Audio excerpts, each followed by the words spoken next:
Hello, ladies and gents. Welcome to tonight's episode of Morte. Tonight, Sir Tristram is healed by the Lady Isoud. Hello, ladies and gents. Who have we got here? Hello, Noel. Hello, Danny. Hello, everyone. Hello, Matta. Hello. Hi, Kathy. Hello, Schultz. How are you all? Have you all had a wonderful weekend? Hello, Lynn. Hello. Oh, hello, Arkadina. Come in. Hello, everyone. I hope you're all feeling very well and wonderful indeed. Hello. Come in. Hello. How are we all? Are we excited about tonight's show? I'm excited. We've got lovely illustration to start us off with by Orby Beardsley. It's great to see you as well, Lynn. This is the illustration we've got to start us of Sir Tristram being nursed back to health by the Lady Isoud. And before we get started with tonight's tale, I will give us a recap to bring us all up to speed on where we are in case any of us have forgotten what happened over the course of the weekend or else didn't catch it last week. Anyway, we'll give it another minute or so before we get started, but I hope you're all well. Kathy, you will be pleased to know that I've actually got my act together on Twitter now.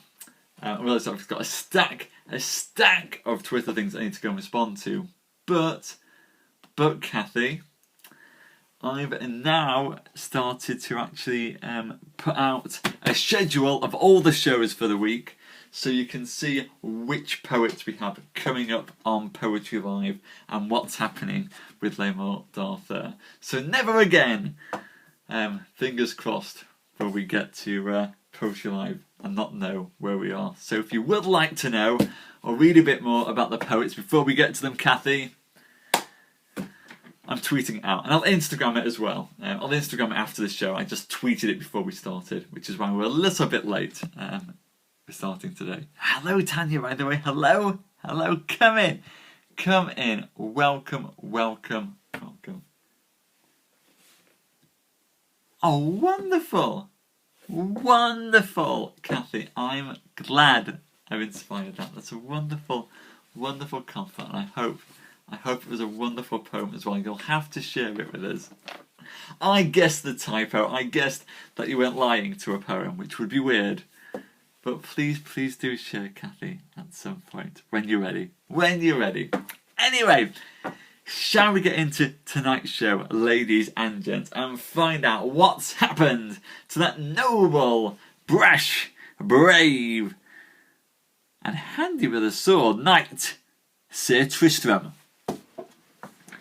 So, before we finished off with last week's tale, we saw that Sir Tristram had come to the kingdom of Cornwall to fight on behalf of King Mark, who was being forced to pay tribute to Ireland. Trying to get himself removed from paying tribute to Ireland, he refused to pay. Ireland sent their greatest knight, Sir Maurice, to fend off against Sir Mark, saying that the best knight of Cornwall would have to fight off against Sir Maurice of Ireland, and if Sir Maurice won, Cornwall would have to keep paying tribute, but if Sir Maurice lost, then Cornwall would no longer have to pay tribute to the Irish.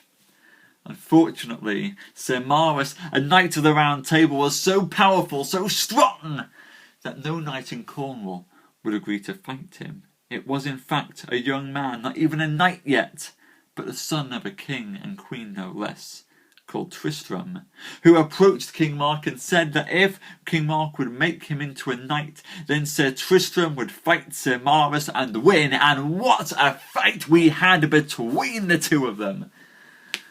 Last week we saw Tristram and Sir Maurice fend off against each other for the right of Cornwall not to pay tribute, and at long last, after a fierce and a bloody battle, ladies and gents, Sir Tristram did kill Sir Maurice. But the victory was short-lived, for Sir Maurice struck... Hello, Clara. Sir Mara struck at Sir Tristram with a poisoned blade, the effect of which is Sir Tristram is now in declining ill health, and the only place where he can find an antidote is an island, a land which has no love for him, Sir Tristram having killed its most noble knight. And so Sir Tristram has had to go to Ireland in disguise, calling himself Tramtrist, and seeking the aid of King Anguish of Ireland, who has agreed to help him and recover him to health, not knowing that Tristram was in fact responsible for the death of Sir Maurice, King Anguish's greatest knight and the brother to his queen. Ladies and gents, and a big welcome to those of you joining us who are getting in there. So hello Tara, hello Clara, do take a seat.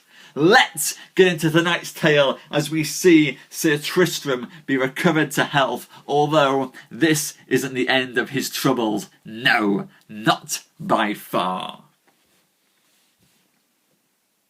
It was then when King Anguish learned of the poison upon Tramtrist, which was Sir Tristram's name in disguise, that he put Tristram in his daughter's care and keeping, because she was a noble surgeon.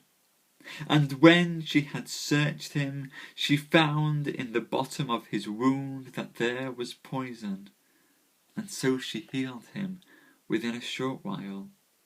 And in doing so, Tristram came to love that lady, the Lady Isoud, for she was at the time the fairest maid and lady in all the world.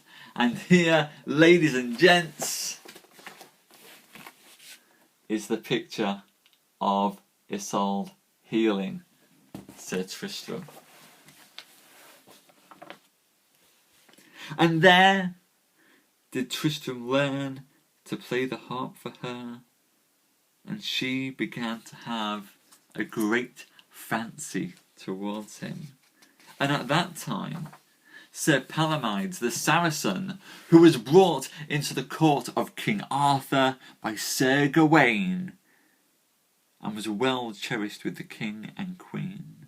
And every day did Sir Palomides draw unto the Lady Isoud, and he offered her a great many gifts, and he loved her passingly well.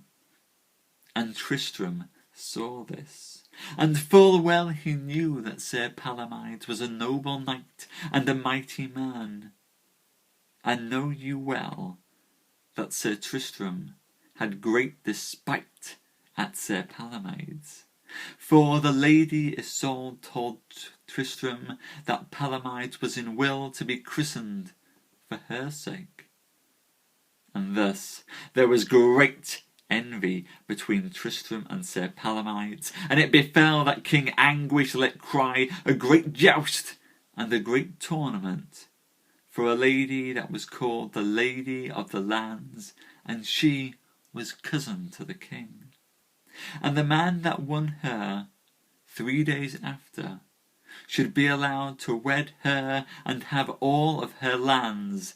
And when this cry was made, it was made in England, Wales, Scotland, France, and Brittany. And it befell upon a day that the Lady Isoud came to Sir Tristram and told him of this tournament. He answered and said, "Fair lady, I am but a feeble knight, but lately I would have been dead if not for your good ladyship's care. Now, fair lady, what should I do in this matter?" "Well, you know well, my lady, that I cannot joust." "Ah, Tramtrist," she said, for that was Tristram's name in disguise. "Why will you not have a do at that tournament? Well do I know that Sir Palomides should be there, and to do what he may. Therefore, Tramtrist, I pray that you will be there, or else Sir Palomides is likely to win the battle." "Madam," said Tramtrist, "as for that it may be so, for he is a proven knight, and I am but a young knight, only recently made. And the first battle that I did, it mishapped me to be sorely wounded, as you see. But I know you would be my better lady at that tournament. I will keep your counsel, and let no creature have knowledge that I shall joust but yourself, and such as you will keep to yourself as well. My poor person I should put in jeopardy there for your sake, that the Sir Palamides might not know from where I've come. Thereto, said the Lady Isoud, do your best. And I, as I can, said the Lady Isoud, I shall purvey horse and armour for you through my own means. As you will, so be it, said Sir Tristram. I will be at your commandment. And so, at the day of the jousts, there came Sir Palamides, who wore a black shield and overthrew many a knight, so that all the people had a great marvel at his strength and skill. For he put to the worst Sir Gawain, Geras, Agravain, Bagdamus, Kay, Dodius le Sauvage, Sagramore le Desirius, Gumfret le Petit, and Griflet le Fille de Dieu. All these the first day Sir Palamides struck down to the earth, and then all manner of knights were dreaded of him, and many called him the knight with the black shield. And so, on that day, Sir Palamides had great worship. Then came King Anguish unto Tramtrist, and asked him why he would not joust. Sir, said he, I was but late hurt, and as yet I dare not adventure myself. Then came there the same squire that was sent from the king's daughter of France unto Sir Tristram.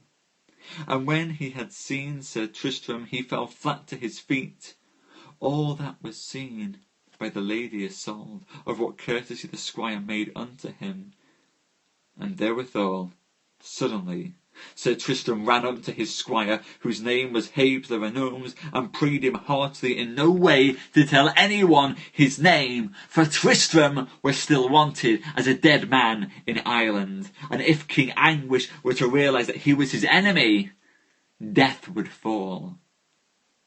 Sir, said Hebes, I will not reveal your name unless it is by your own command.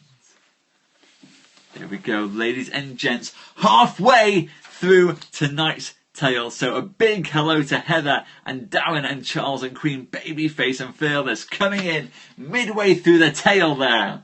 Sir Tristram, who was injured and badly wounded by evil poison when he fought against Sir Maurice, has come to Ireland seeking a cure from his enemy King Anguish. King Anguish, not realising that the man at his gate was Tristram, for Tristram had come by the name of Tramtrist, sent his own daughter, Isoud, to heal him.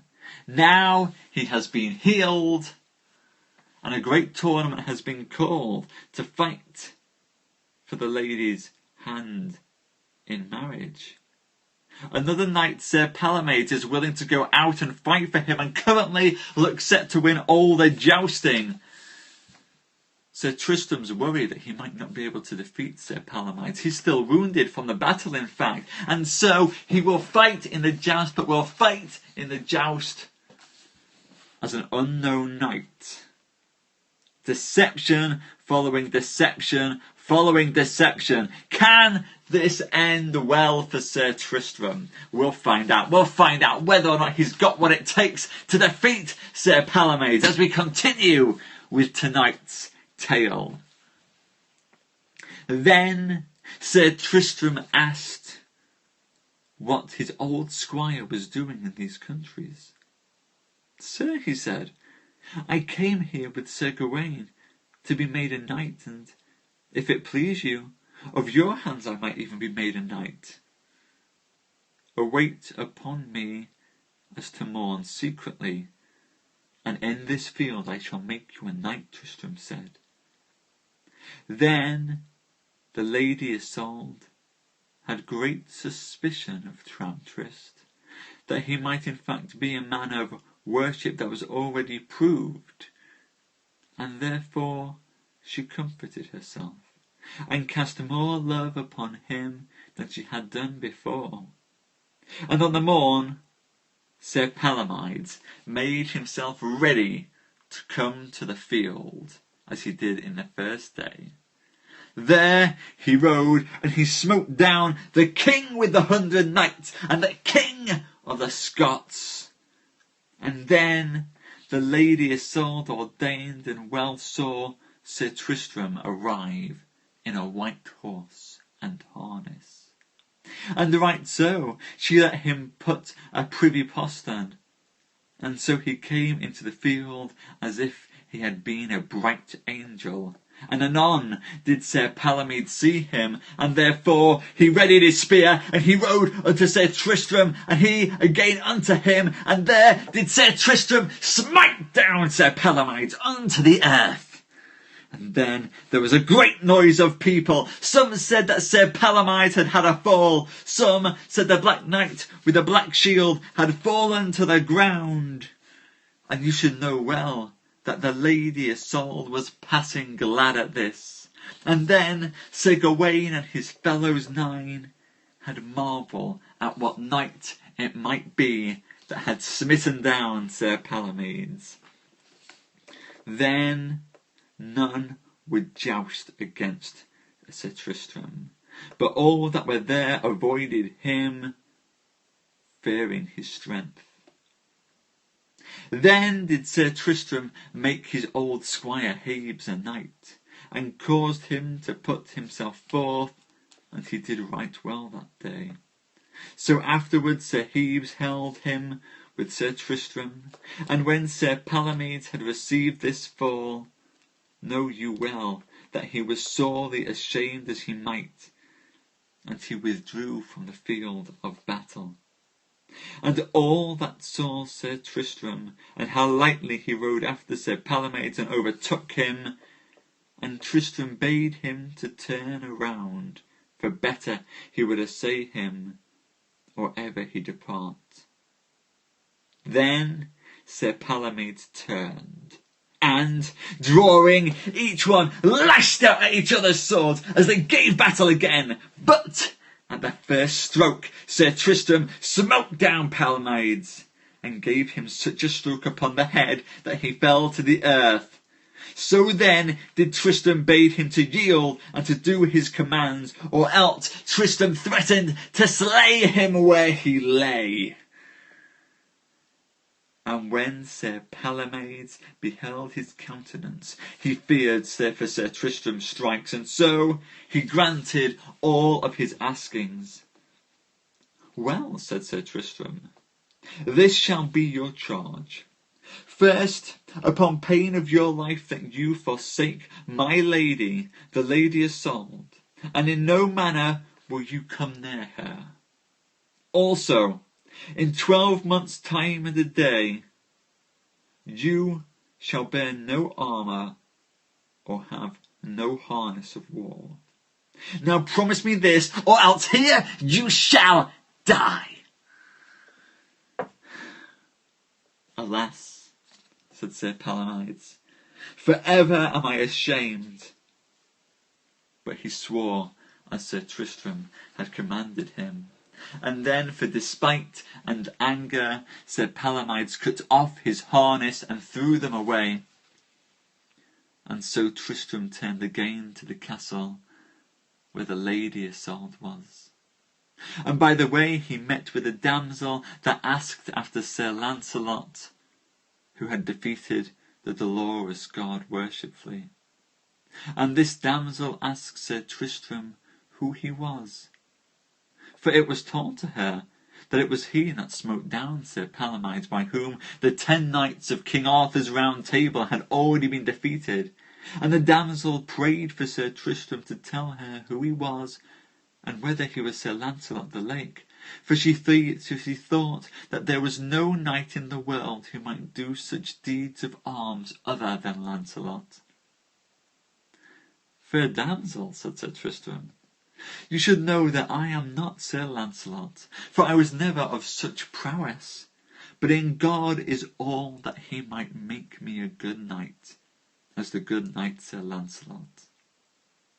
Now, gentle knight, said she, put up your visor. And when she beheld his face, she thought that she had never seen a better man's face, nor a better looking knight. And when the damsel knew certainly that he was not Sir Lancelot, then she took her leave and departed.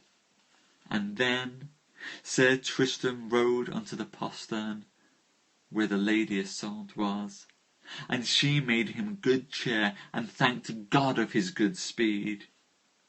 And so, within a while, the king and the queen understood that it was Tristram, or Tramtrist, as he had disguised himself to them, that had smitten down Sir Palomides, and as such he was made much more of than he was ever before. There we have it, ladies and gents, the end of tonight's tale. Sir Tristram, having won his second battle, not only has he defeated one of the greatest knights of the Round Table, he's also defeated a second of the greatest knight of the Round Table. Indeed, it seems that the only knight who has greater skill in battle than him at this point is Sir Lancelot. But trouble will fall in the coming episodes. For now that Tristram is drawing attention to himself, how long will it be before someone at the court works out that he is not this disguised man Tramtrist, but instead Sir Tristram, murderer of the Queen's brother Sir Maurus, an enemy of all of Ireland? Ladies and gentlemen, join me again tomorrow night at the same time as we find out what new hot water Sir Tristram has gotten himself into. Thank you, by the way. Thank you, everyone. Thank you so much for coming for that. And thank you, Charles. I'm glad you enjoyed it. And hello, Daz. Hello. Welcome back. I haven't seen you in a while, but it's great to see you. Thank you so much, everyone. I hope you all really, really enjoyed the show tonight. For those of you who are new, my name is Simon. And every weeknight I get onto Periscope at the same time and I read the Tales of King Arthur from Sir Mallory's Le Morte d'Arthur. Thank you, Tara. Thank you, Kathy. So if you enjoy a good old-fashioned Arthurian tale and you fancy a bit of smiting to make your day seem a bit brighter, do please keep coming back, because I'll still be here telling these tales. And the more of you here, and the more wonderful, wonderful audience I have sharing heart and sharing this with people, bringing folk in, the more enthusiastic the tale gets. So thank you so much. Without you guys here to spur me on, this wouldn't be half as fun and there wouldn't be a tale at all. So wonderful, wonderful to have you. Thank you, Andy. Thank you. I'm glad. Thank you so much for coming. That's a wonderful, wonderful comment. I think you came in right at the end there, Andy. So you may have, because I can't see everything when it's popping up on there, you may have missed the majority of tonight's tale. But please do, if you like the enthusiasm, catch it on replay or else join us tomorrow night.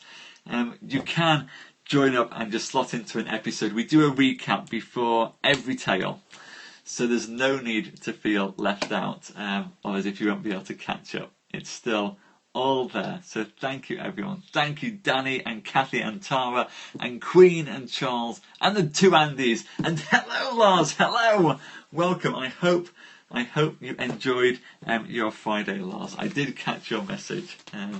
Hope you had a wonderful, wonderful time. That's okay, Lars. I totally get real life comes from it. This is a fun. I really enjoy doing this in an evening, but I totally understand. It's a big commitment, so anytime you can make Lars to come down and join us is wonderful. Anyway, ladies and gents, I'm just about to go and shut this scope down and then load up another scope because it's time for my second scope of the night as we do Poetry Live tonight. Avery has requested that I come on here and read some William Blake. So I'm going to go and grab My Songs of Innocence and Experience by Blake. It's a little ditty copy, but I love my ditty copy. I'm going to come this down and start with another scope. I've got a drink here, so we'll give it like a minute, and the next time will be popping up. Please, if you guys do enjoy a bit of poetry, I will be reading some William Blake poetry in a minute's time. So please do join me for that. Otherwise, if you can't make it, thank you so much for coming. Really appreciate you guys taking the time out to come and listen to this. I hope you enjoyed it, and I hope I'll see you again for tomorrow's tale as well.